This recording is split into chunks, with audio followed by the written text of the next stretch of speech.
בסרטון זה נלמד כיצד ניתן ליצור אלבום ממבחר האלבומים המעוצבים. נדאג ליצור תיקייה עם תמונות שברצוננו להכניס לתוך האלבום. בשלב הראשון, ליצירת אלבום חדש, נלחץ על אלבום חדש. כעת ניתן שם לאלבום. יום הולדת לרונית.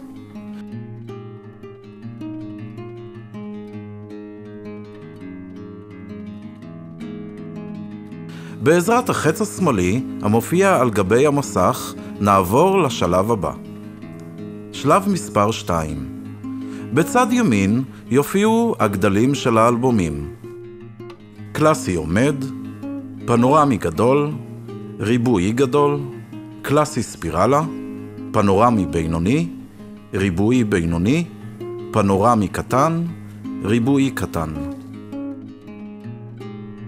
לחיצה על כל אחד מהפורמטים ייתן לנו את הפרטים של אותו פורמט.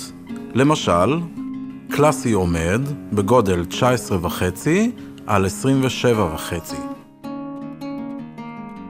לצורך הדוגמה נבחר בקלאסי עומד.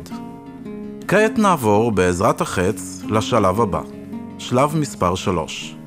נבחר את תיקיית התמונות שברצוננו להשתמש איתה, נבחר בה את כל התמונות ונעבור לשלב הבא, שלב מספר 4.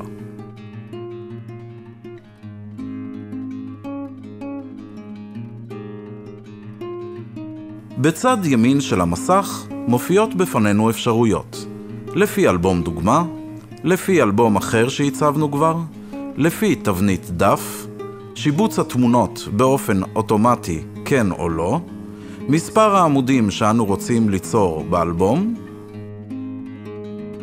אם אנו לא מעוניינים להשתמש באחד מאלבומי הדוגמה העומדים לרשותכם, נלחץ לפי תבנית דף.